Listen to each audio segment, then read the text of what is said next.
What's the next story? Biden?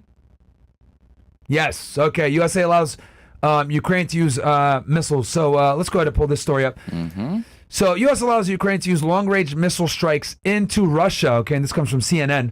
What the heck? Can I like? What happened? What happened? I'm trying to see. Oh, okay, there you go. Oh, what you need to know. Outgoing U.S. President Joe Biden has authorized Ukraine to use powerful long-range American weapons inside Russia, according to 2 U.S. officials familiar with the decision. Terrible move by Biden. The decision comes as thousands of North Korean troops deploy in support of Moscow's war effort. Something around 50K, I think. 30 to 50K North Korean soldiers are in Russia right now, guys, fighting alongside them. What'd you expect from Biden? Sparking concern from Biden and his advisors that their entry could lead to a dangerous new phase of the war, the Kremlin responded by saying that the move shows that the Biden administration wants to throw oil on the fire of the conflict, while Ukrainian leader Volodymyr Zelensky said that the missiles will speak for themselves. Yeah, of course. Really, bro. It's our missiles. Biden's authorization came after one of Moscow's largest aerial attacks on Ukraine in months. At least 8 people have been killed after a Russian missile attack on the southern city of Odessa, officials said Monday. Meanwhile, Ukraine and Russia suffered its highest number of weekly losses last week. And then we go here. Yeah, although the Biden administration has revealed scant details about its decision to greenlight Ukraine's use of long-range American-made missiles in Russia, a U.S. official told the CNN the weapons are intended to be used primarily in Kursk, the region of Russia where Ukraine launched its surprise counteroffensive in the summer. The Institute for the Study of War estimates that around 250 Russian military objectives, including 17 air bases, are in the range of Ukrainian ATACMs. CNN's Nick Patton Walsh breaks down what impact these weapons can have on the war. So yeah, we can play this TikTok clip. What the hell?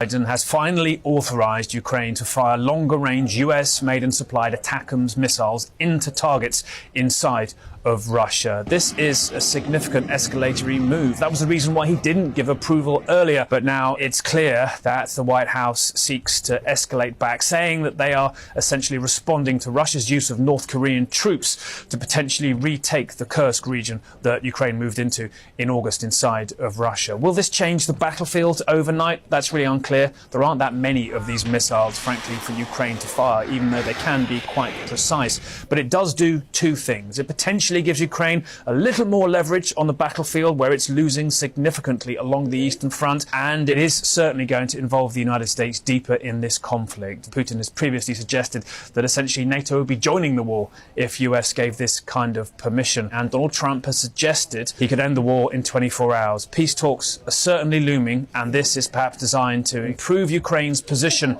ahead of any talks and make it much more complex for Donald Trump to suddenly pull out of this conflict. Yeah, this is absolutely sabotaging the Trump administration.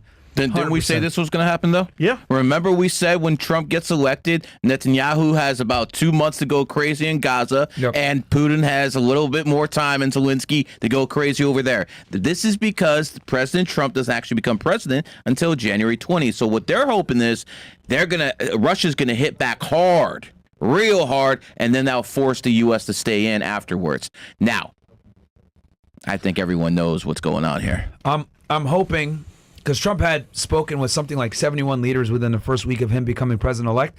I hope his administration is having talks with Putin's people to try to, mitigate this as best they can. What I do know is these missiles are not going to be used on any of Russia's nuclear facilities or infrastructure facilities, and that's obviously by design to avoid a nuclear war, because attacking one of those would be a serious provocation. But I'm hoping that whatever they do, this is posturing. It's not, the damage isn't too much, and it's something that Trump can still kind of negotiate and deal with. Because I do think that ending this war is something that's pretty high on Trump's list. I mean, I know why he wants to end it. He wants to push a lot of that aid over to Israel. But nonetheless, we get the bottom line done, which is end the conflict in Eastern Europe. But isn't it scary? It just takes one missile to start a whole nuclear war. Like, let's just say, for example, someone said, fuck it. I don't give a fuck anymore. I'm just going to just blow the whole world up. I'm going to start this war and fuck it.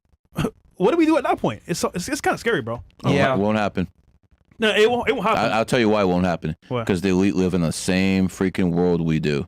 And until they can escape underwater or go somewhere to Elon Musk Mars, to the Mars. and until they can do that, Yeah. there will be no nuclear war because them boys live on the same planet we do, and they can only mess it up so much. Because the nuclear bombs of Hiroshima and Nagasaki, that's nothing compared to what they have today. They can't release those because it's game over at that point. Yeah. No one's releasing anything. Sleep well at night. There's going to be no nuclear war. Well, also, the United States has a retaliatory nuclear weapon policy.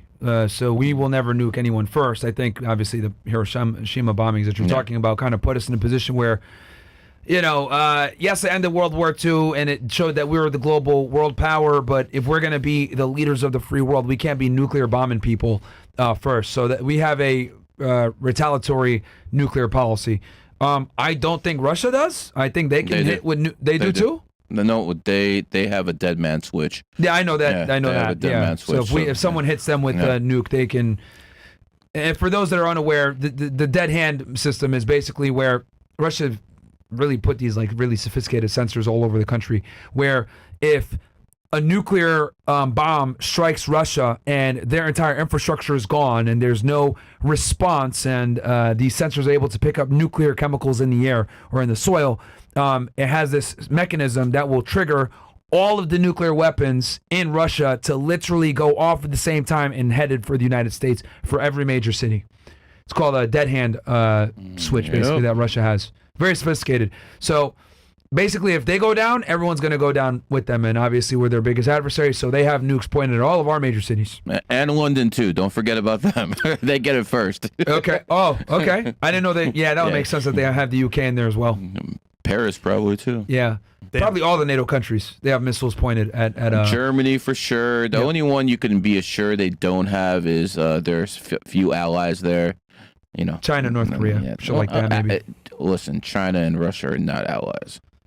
Putin has no choice but to go to China because the whole world cut him off. Well, they have a shared interest. Yeah, they do not like each other. And you think President Xi of China is happy North Korea sent him 50,000 troops? That's his attack dog. Yeah. Wait a second. Why are you using my attack dog?